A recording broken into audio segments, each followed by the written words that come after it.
వారిని ఉద్దేశించి ఒకవేళ రోగగ్రస్తుడై ఉన్నాడు, ఎవరైనా పారాయణం చేసుకో అంటే వాడెక్కడ చేసుకుంటాడు? నిన్న ఏ విధమైన రోగాలు వచ్చినా తొలగిపోయే ఒక మంత్రాన్ని గురించి చెప్పుకున్నాం. ఏమిటది? అచ్యుతాయ నమః, అనంతాయ నమః, గోవిందాయ నమః. ఆరోగ్యంగా ఉన్నప్పుడు దీన్ని మనం ఉచ్చరించము. ఆరోగ్యంగా ఉన్నవాడు చవనప్రాశ ఎందుకు తింటాడు? అందుకని అనారోగ్యంలో ఉన్నప్పుడు దీన్ని పఠించాలి అని అంటే ఒక్కసారి రోగగ్రస్తులైనటువంటి వాళ్ళ దగ్గరికి పోయి అడుగుదాం. ఇది మంచి మంత్రము అని అన్నాం కదా, ఆయన ఎప్పుడైనా అంటున్నావా? అది అనాలి అని అనిపించడమే లేదు. శరీరంలో ఉన్న వేదన మీదనే నా మనస్సంతా లగ్నమై ఉన్నది అని అంటాడు. అందుకని రోగగ్రస్తుడైనటువంటి వాడు ఈ స్తోత్రాన్ని పఠించురా నాయన అని చెప్పి 112 శ్లోకాలతో కూడుకున్న ఈ స్తోత్రాన్ని వాడికి అప్పచెప్తే వాడిని గతి ఏం కావాలి? వాడి రోగం ఎప్పుడు తక్కువ కావాలి? వాడిని దృష్టి అంతా శరీరం పైన, తలనొప్పి పైన ఉన్నది. వాడి దృష్టి అంతా అమృతాంజనం పెట్టుకుందునా, లేకపోతే ఇంజక్షన్ తీసుకోవాలన్నా, లేకపోతే మందులు వేసుకోవాలన్నా, ఇటే దృష్టి ఉంటుంది. ఒకడు జ్వరం వచ్చి 3 రోజులు పడుకొని ఉన్నాడు మంచం పైన. ఎంత అదృష్టవంతుడిరా, టీవీలో వచ్చే అన్ని ప్రోగ్రాములు చూడవచ్చు. ఏమి టీవీరా, టీవీ చూసే పరిస్థితే లేదు నాకు అని అంటాడు. ఆరోగ్యవంతుడు పడుకున్నవాడిని చూసి ఏమనుకుంటాడు? వీడు హాయిగా పడుకున్నాడు, ఇంకేమిటి టీవీ చూసుకుంటూ కూర్చోవచ్చు అని. కానీ ఆ పరిస్థితే ఉండదు వానికి. భగవన్ నామాన్ని చింతించడు, ఏమీ చేయలేడు. మరి వానికి ఎట్లా రోగం పోవాలి అని అంటే వ్యాసుడు చెప్తున్నాడు, ఎవడైతే రోగగ్రస్తుడై ఉంటాడో వాని సమీపంలో కూర్చొని వానికి రోగం తగ్గిపోయి ఎందుకోసం నేను ఈ పారాయణం చేస్తున్నాను అని పక్కన కూర్చొని వీడు పారాయణం చేస్తాడో తప్పకుండా వాని రోగాలు నశించిపోతాయి. తస్య రోగా నబాధంతే వాతపిత్తాది సంభవా. వ్యాసుడు ఎట్లా చేసి మన చేత ధర్మాన్ని ఆచరింపజేయాలి అని ప్రయత్నం చేస్తాడు. వ్యాసునికి సంబంధించిన మాటలే మనం చెప్పుకుంటున్నాం కాబట్టి ధర్మ విషయంలో ఒక చమత్కారమైన మాటను ఓ సందర్భంలో చర్చించినాడు వ్యాస భగవానుడు. ఉదాహరణకు, బయట ఉన్నది ఒక స్త్రీ. 3 రోజులు ఆమె ఎవరిని ముట్టుకోకుండా దీక్షలో ఉండాలి. 4వ రోజు స్నానం చేస్తూ ఉంది. ఒకవేళ 4వ రోజు నాడు ఆమెకు తీవ్రమైనటువంటి జ్వరం వచ్చింది, ఒక్క నీళ్ల చుక్క పైన పడ్డా కానీ ఆమె సహించలేనటువంటి పరిస్థితిలో ఉన్నది. అటువంటి ఆమె ఎప్పుడు స్నానం చేయాలి? 5వ రోజు చేయాలి అని అంటాం. 5వ రోజు కూడా జ్వరం తక్కువ కాలేదు. మరి ఆమెకు శుద్ధి కావాలి కదా, ఎట్లా అని అడిగితే వ్యాసుడు అంటాడు, ఒక స్త్రీ ఆ స్త్రీని ముట్టుకొని ఈమె స్నానం చేస్తూ ఉండాలి. తలపై నుండి నీళ్లను 2 చుక్కలు జల్లాలి. ఈమె శుద్ధి అయిపోతుంది, ఆమె కూడా శుద్ధి అవుతుంది అని అంటాడు. వ్యాసుని ఉద్దేశం ఏమిటి, అభిప్రాయం ఏమిటి అని అంటే ఎట్లా చేసి మొత్తానికి ఆమెను శుద్ధి చేయడం.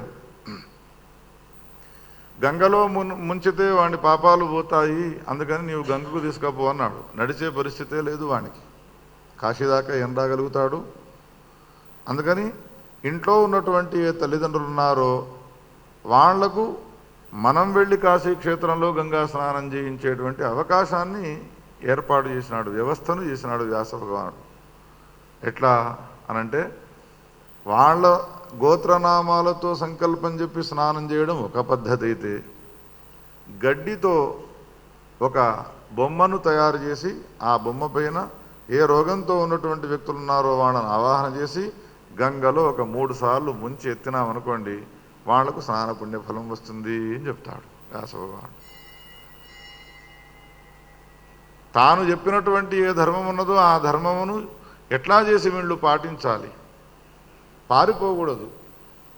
వీళ్ళు చేసినటువంటి పాపము అతి కష్టమైనటువంటి ప్రాయశ్చిత్తముల ద్వారా తొలగించుకునేందుకు, అప్పు ఇంత కష్టమైనటువంటివి చెప్పినాడా అని భయపడకూడదు, జంకకూడదు వాడంతా కూడా అనేటువంటి ఉద్దేశంతో ఎంత చక్కని వ్యవస్థను చేస్తాడు వ్యాస భగవానుడు.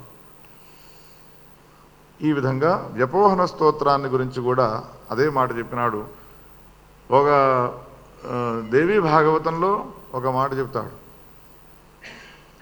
చిన్నపిల్లలు ఏడుస్తూ ఉంటారు.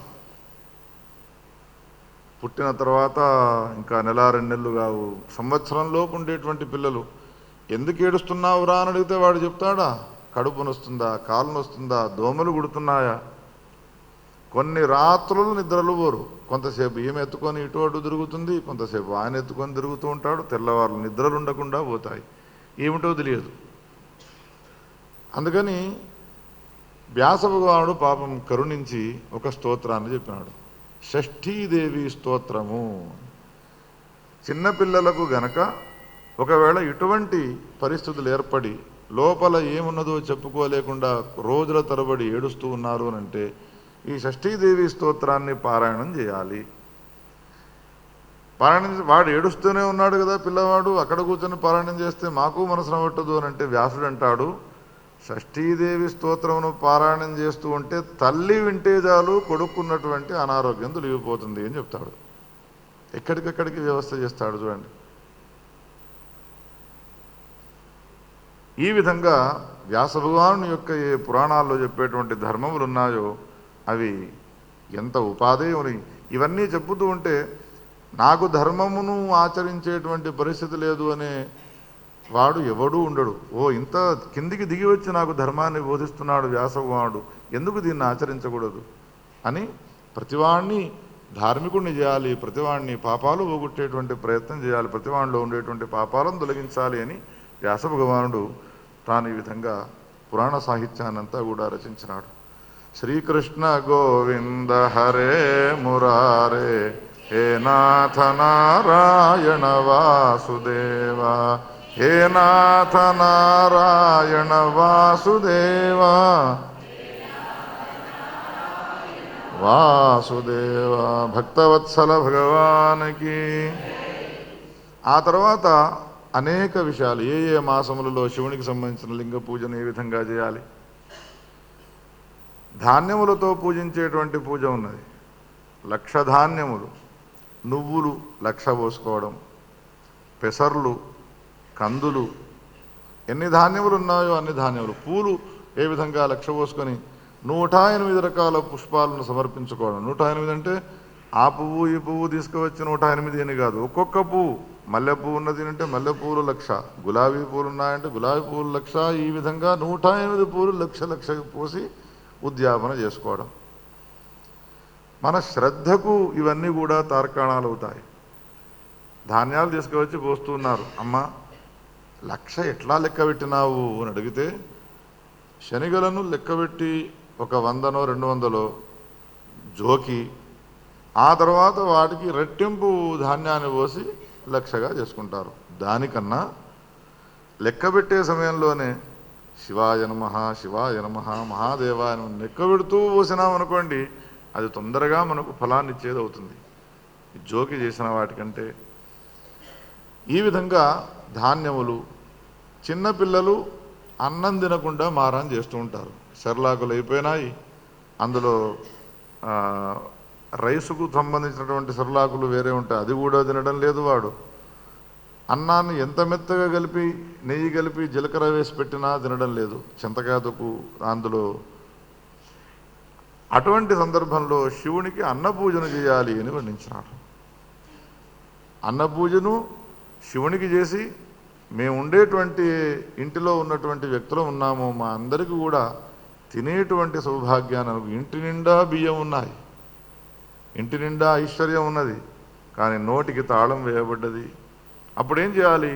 శివునికి సమీపానికి వెళ్ళి శివునికి అన్నపూజను చేసినట్టయితే, ఆ అన్నపూజను ఎట్లా చేయాలనేటువంటిది రాసినాడు. అన్నాన్ని చక్కగా తయారు చేసి మెత్తగా చేసి పెరుగును దాంట్లో కలిపి అందులో అనేక రకాలైనటువంటి ఇంకా ఇతర కొన్ని పదార్థాలు చెప్పినాడు. వాటన్నిటి కూడా వేసి ఆ అన్నపూజ సమయంలో చెప్పేటువంటి మంత్రములతో పూజించి శివునికి నమస్కారం చేసినాము అనంటే తప్పకుండా అన్నం ఎప్పుడు పెడతావమ్మా అని పరిగెత్తుకుంటూ వచ్చి అడిగే పరిస్థితి ఏర్పడుతుంది పిల్లలకు. ఏ ధాన్యమును పోసి పూజించడం వలన ఏ రకమైనటువంటి ఫలం వస్తుంది? పంచామృతాలలో పాల వలన వచ్చే ప్రయోజనం ఏమిటి? పెరుగును వేసి స్నానం చేయించడం వలన వచ్చే ఫలం ఏమిటి? తేనె వలన ఏ విధమైనటువంటి ఫలాన్ని ఇస్తాడు? నెయ్యిలో అద్దినటువంటి వత్తులు వేసి మనం వెలిగించి దీపాన్ని వెలిగించి హారతిని చూపడం వలన వచ్చే ఫలం ఏమిటి? ఎన్ని ఉపచారాలు ఉన్నాయో ఉపచారాల వలన ఏ విధమైనటువంటి ఫలాలను మనం పొందుతున్నామనేటువంటిది సమగ్రంగా వ్యాస భగవానుడు తెలియజేస్తాడు. మనందరికీ కూడా తెలుసును, హిరణ్యకశిపుడు బ్రహ్మను గురించి తపస్సు చేసినాడు. బ్రహ్మ ప్రత్యక్షమైతే అనేక రకాలైనటువంటి కోరికలు కోరినాడు. అంటే నాకు ఏ విధమైనటువంటి రీతిలో మృత్యు ఉండకూడదు అని కోరినాడు. దేవతలను హింసిస్తున్న సమయంలో దేవతలంతా కూడా పరిగెత్తుకుంటూ వెళ్ళి శ్రీమన్నారాయణమూర్తిని శరణాగతి పొందగా అప్పుడు నారాయణమూర్తి నృసింహావతారాన్ని ధరించినటువంటి వాడై హిరణ్యకశిపు యొక్క సంహారం చేసినాడు. ఎందుకు నారాయణమూర్తి పైన హిరణ్యకశిపునికి ద్వేషము చెప్పండి? తన అన్నయ్య అయినటువంటి హిరణ్యాక్షుణ్ణి సంహారం చేసినాడు. వీనికి ఆయనకు సంబంధమే లేదు. నిజానికి హిరణ్యకశిపుడు రాజ్యాన్ని పరిపాలన చేస్తుంటే వచ్చేమో అన్యాయం చేసినాడు, కావున ఆయన పైన ద్వేషం పెంచుకున్నాడు అని చెప్పడానికి వీల్లేదు. అన్నం చంపినాడు. రెండవ కారణం ఒకటి ఉన్నది. అన్న విషయంలో ఎవరిని ద్వేషిస్తున్నాడో వాడున్న ఇంటిలోనే తన కొడుకు ఏమైనా నారాయణ నారాయణ అంటున్నాడు. ద్వేషాన్ని పెంచుకున్నాడు. కారణం ఏమిటి అంటే అకారణమైనటువంటి ద్వేషము. కొన్నిటికి కారణమైనటువంటి ద్వేషాలు ఉంటాయి, కొన్నిటికి అకారణమైన ద్వేషాలు ఉంటాయి. ఇది అకారణమైనటువంటి ద్వేషము. దేవతలను హింసిస్తున్నాడు వేరే. కానీ నారదుని యొక్క ఉపదేశాదుల వలన గర్భంలో ఉన్నప్పుడే నారాయణమూర్తి యొక్క వైభవాన్ని బాగా తెలుసుకున్నటువంటి ప్రహ్లాదుడు ఎన్నోసార్లు హిరణ్యకశిపునికి చెప్పినాడు, తండ్రి నువ్వు నారాయణుణ్ణి అనవసరంగా ద్వేషిస్తూ ఉన్నావు. ఇవాళ దేశంలో ఉన్నటువంటి ఏ హేతువాదులు ఉన్నారో, ఇవాళ దేశంలో ఉన్నటువంటి ఏ నాస్తికులు ఉన్నారో భగవంతుడిని నిందించడమే ప్రధానమైనటువంటి పనిగా పెట్టుకున్నారు. ఆస్తికులమైన మన చేత యజ్ఞయాగాది క్రతువులను చేయించకూడదు, ఇవన్నీ కూడా మూఢనమ్మకాలు అని మనపైన వాళ్ళు దండయాత్ర చేసే ప్రయత్నం చేస్తున్నారు. ఇది ఏనాడో జరిగినది దండయాత్ర.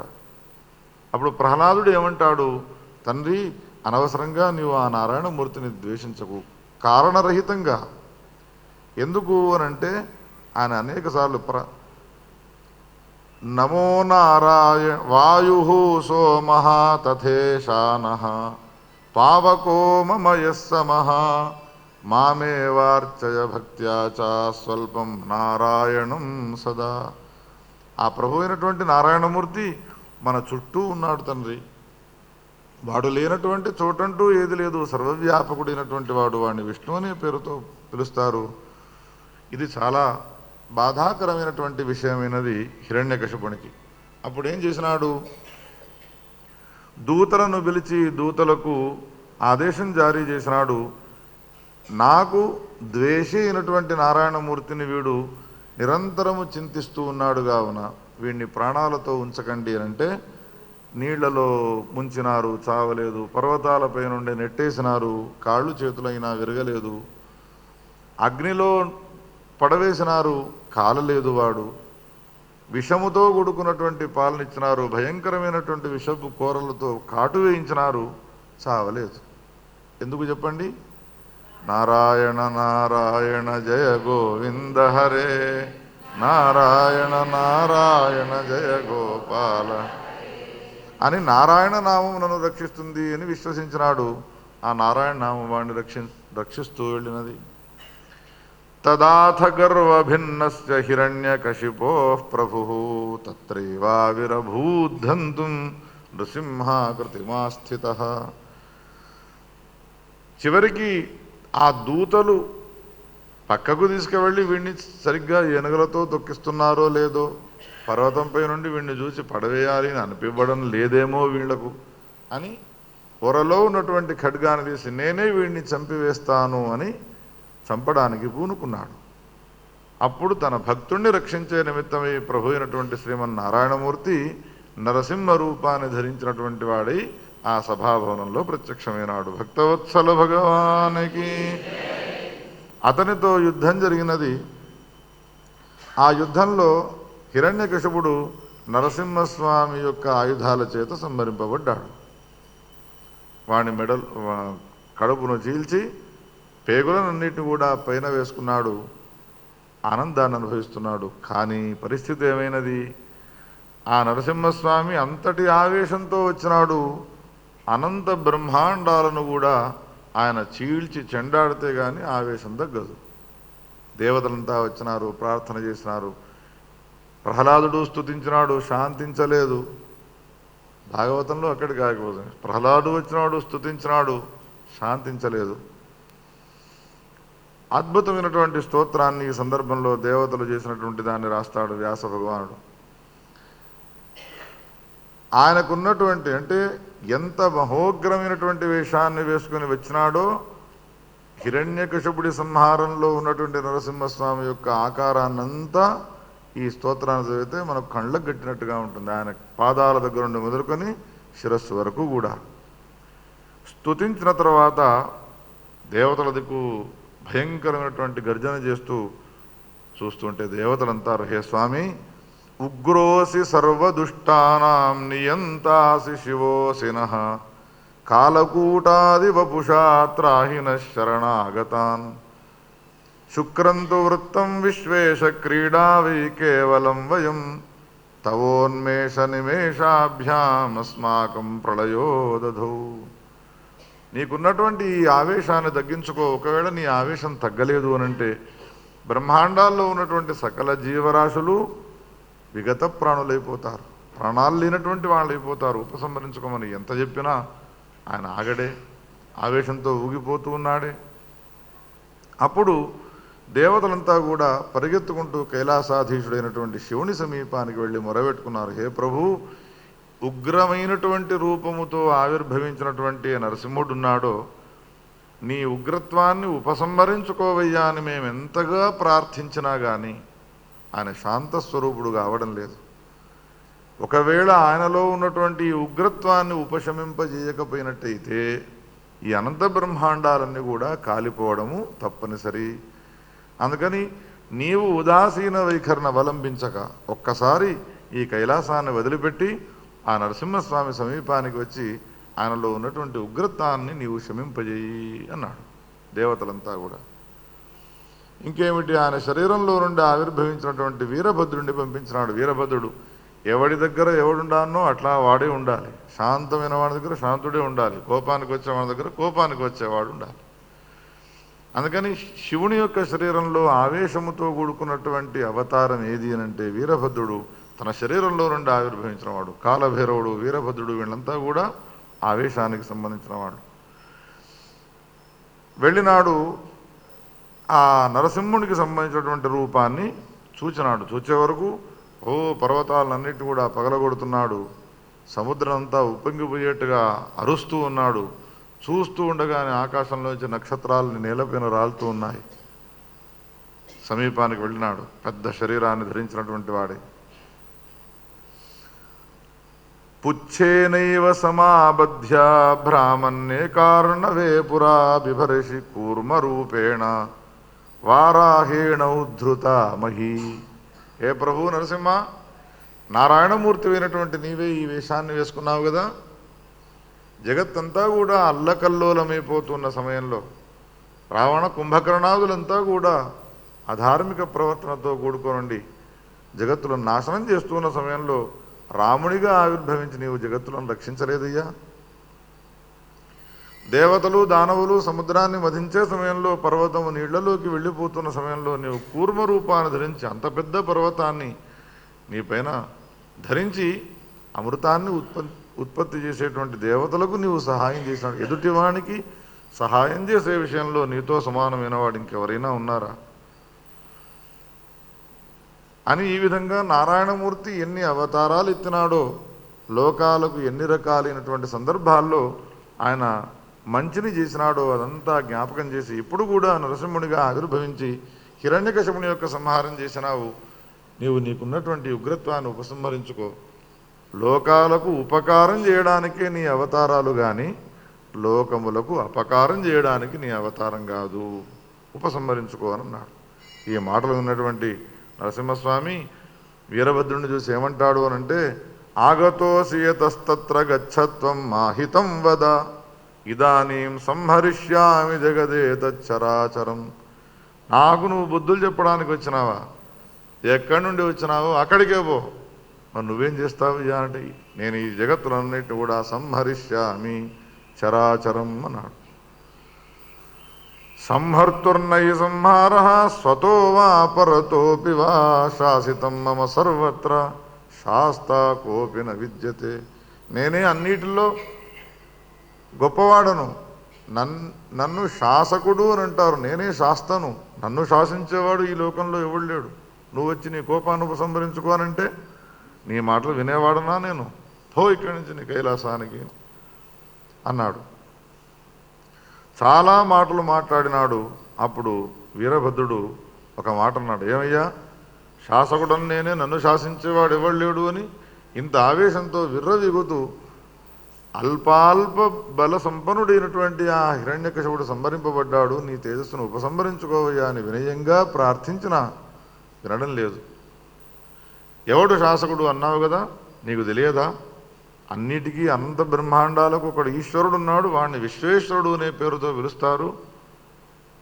అందుకని అనవసరపు మాటలు మాట్లాడుతూ అసద్వాదాన్ని చేయకుండా విశ్వేశ్వరుని యొక్క శాసనము అని భావించి, వాని యొక్క ఆదేశము అని భావించి ఇప్పటికైనా నేను జ్ఞాపకం చేసినందుకు నీ శరీరంలో ఉన్నటువంటి ఉగ్రత్వాన్ని ఉపసంహరించుకో అన్నాడు. ఎన్ని మాటలు చెప్పినా ఆయన వినడం లేదు. చివరికి ఏం చేస్తా, మృగార్ధ శరీరేణ పక్షాభ్యాంచుంచునా ద్విజాహ అతి తీక్ష్ణ మహాదౌష్ట్రో వజ్రతుల్య నఖాయుధ. నరసింహస్వామి ఒక పర్వతాకారమంత శరీరంతో గర్జన చేస్తూ ఉంటే వీరభద్రుడు ఈశ్వరుడు శరభము అనేటువంటి పేరు గల ఒక విచిత్రమైనటువంటి పక్షి రూపాన్ని ధరించినాడు. ఒక్కొక్క పర్వతమంత శరీరం ఒక్కొక్క రెక్కకున్నది. ఒక్క పర్వతమంత చేతులు, గోర్లు వాడినటువంటి అంత పెద్ద శరీరాన్ని, నరసింహస్వామి కన్నా రెట్టింపైనటువంటి శరీరాన్ని ధరించినటువంటి వాడి రెక్కలతో ఒక్కసారి ఊపినాడు, ఎగిరినాడు పైకి. పర్వతాలన్నీ ఎగిరి కింద పడ్డాయి. అంతటి వేగం.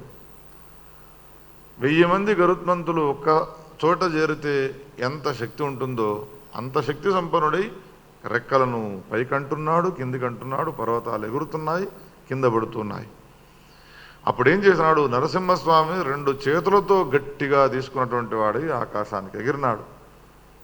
పర్వతాకారంత శరీరం కలిగినటువంటి నరసింహస్వామి కూడా ఆయన చేతుల్లో ఆకలితో ఉన్నటువంటి గరుత్మంతుడు నేలపైన ఉన్నటువంటి ఒక కోడిని పట్టుకున్నట్టుగా, నేలపైన సంచారం చేసేటువంటి ఒక పామును పట్టుకున్నట్టుగా పట్టుకున్నాడు.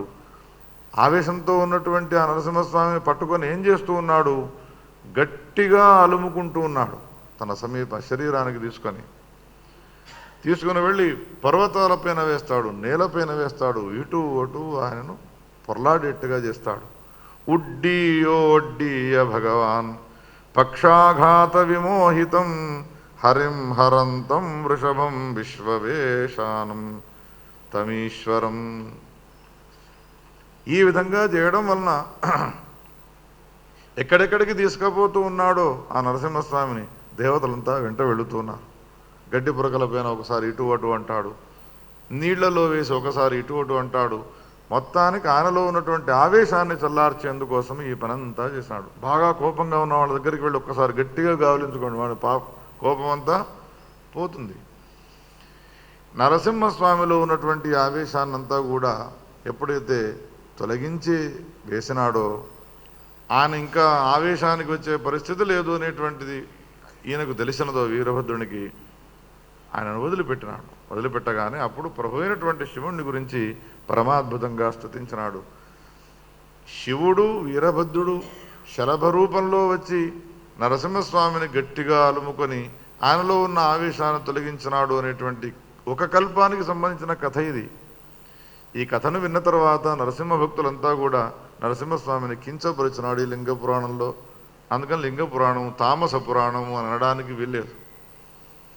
ఒక సమయంలో శివునికి సంబంధించినటువంటి కథలు చెబుతూ శివుడు కూడా కిన్నుడైపోయినాడు. భస్మాసునికి వరం ఇచ్చినాడు, పారిపోతూ ఉన్నాడు.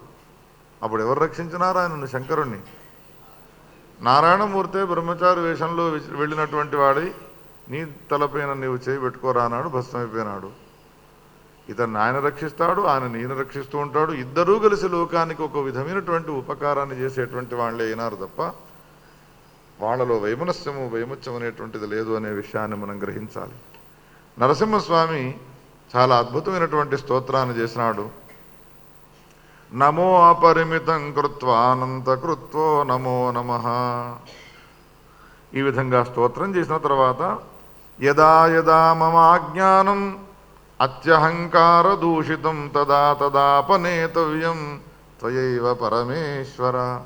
ఏవం విజ్ఞాపయన్ ప్రీతః శంకరం నరకేసరి నన్వశక్తో భవాన్ విష్ణు జీవితాంతం పరాజితః అన్నాడు. ఎప్పుడెప్పుడు నేను ఒక స్థాయిని దాటి ప్రవర్తిస్తూ ఉంటానో ఆయా సందర్భాల్లో నీవు నాకు స్థాయి దాటినవరా నాయన అని చెప్పి నాకు ఈ విధంగా సూచిస్తూ ఉండానయ్యా అన్నాడు. శాంత స్వరూపుడైనటువంటి ఆ నరసింహస్వామి ఆ ఉగ్రత్వాన్ని ఉపసంహరించుకున్నటువంటి వాడై తన స్వధామైనటువంటి వైకుంఠలోకానికి చేరుకున్నాడయ్యా అనేటువంటి ఈ కథను చెప్పినాడు. వ్యాసుడు కొన్ని సందర్భాల్లో ఇటువంటి కథలు చెప్పి విష్ణు ధర్మోత్తర పురాణము అని ఇంకొక పురాణం ఉన్నది. ఉప పురాణాల్లో ఒక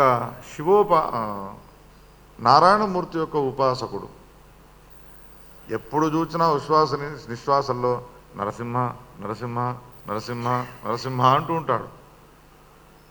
నరసింహ ఉపాసకుడు అని చెప్పడానికి ఇంకో వేరే చెప్పే అవసరమే లేదు. యాత్ర చేస్తూ ఉన్నాడు. మార్గ మధ్యంలో మధ్యాహ్నం అయిపోయినది.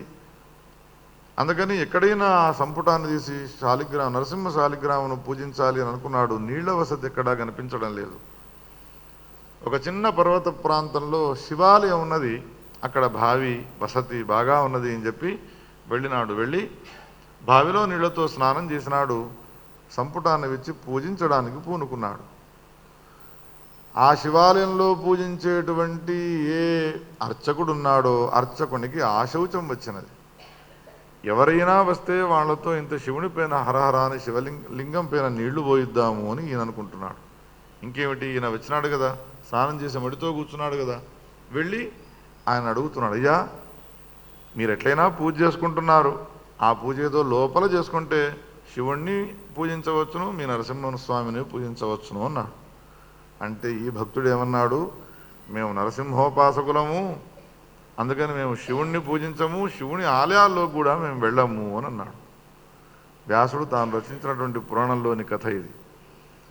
అంటే అప్పుడు వీడు తప్ప ఇంకెవరూ లేరు, వీడు పూజించకపోతే శివునికి పూజ పడిపోతుంది, శివుని పూజ కాకపోతే వీడు తిండి తినడు, ఎక్కడికి వెళ్ళి స్వార్థమైన భగవంతుడిని పూజించే లక్షణం వీనుకున్నది. అందుకని చేతిలో ఉన్నటువంటి ఆయుధాన్ని తీసుకొని నువ్వు పూజిస్తావా లేకపోతే నన్ను చంపివేయనా అన్నాడు. వీని చేతుల్లో చచ్చిన దానికంటే లోపలికి పోయి పూజించిందే నయమో అనుకున్నాడు. సంపుటాన్ని పెట్టుకున్నాడు, లోపలికి పోయినాడు, పూజిస్తూ ఉన్నాడు. లోపలికి వెళ్ళినావు, ఇక పోయినావు కదా, పూజించేది ఆ పూజ ఏదో చక్కగా చేస్తే సరిపోతుంది కదా. అక్కడ కూడా ఏం చేస్తున్నాడు, నరసింహ నరసింహ నరసింహ అనుకుంటే శివుని నిర్మాల్యం చేస్తున్నాడు.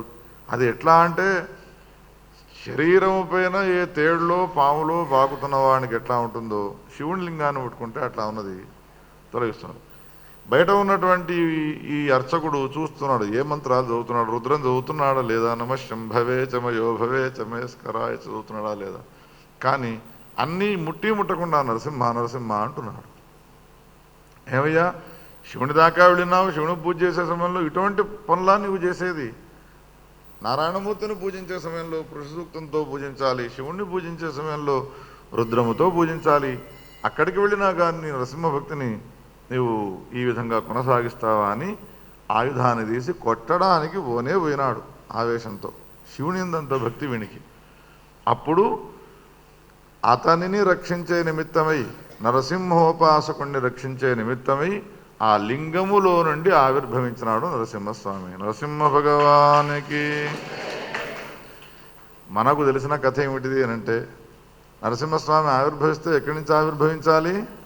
స్తంభములో నుండి ఆవిర్భవించాలి అని అనుకున్నాము. లింగములో నుండి కూడా ఆవిర్భవించిన కథను రాసినాడు వ్యాస భగవానుడు. ఏదో చందమామనో బొమ్మరిల్లో చదివి నేను ఈ కథను చెప్పడం లేదు.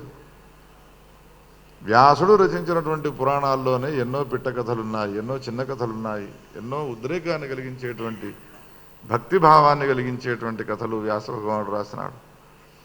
గుట్టల్లో ఉంటాడు, పుట్టల్లో ఉంటాడు. మొన్న ఏమో ఎవరో చెట్టును పూజిస్తున్నారు. ఏమయ్యా ఏం పూజిస్తున్నారంటే, నరసింహస్వామి పుట్టినాడయ్యా, ఇక్కడ నరసింహస్వామి కనిపించడం లేదు కదా అనంటే, ఆ గుడిసెలో ఉన్నటువంటి అయ్యగారికి కలలో వచ్చి చెప్పినాట, ఈ చెట్టులో నేను ఉన్నాను అని పూజిస్తాం. కొబ్బరికాయలు కొడుతూనే ఉన్నారు, ధూపాలు చేస్తూనే ఉన్నారు. ఇది సత్యమా అసత్యమా అని అడిగితే వాడు లేని ప్రాంతం ఏది? వాడంతటా ఉన్నాడు. చెట్లో ఉన్నట్టుగా నువ్వు విశ్వసించి పూజిస్తే చెట్టులో ఉంటాడు. పుట్టలో ఉన్నట్టుగా నువ్వు విశ్వసించి పూజించినావు అంటే పుట్టలో కూడా వాడు ఉంటాడు. ఈ విధంగా నారాయణమూర్తికి సంబంధించినటువంటి నరసింహావతార ఘట్టాన్ని గురించి చెప్పిన తర్వాత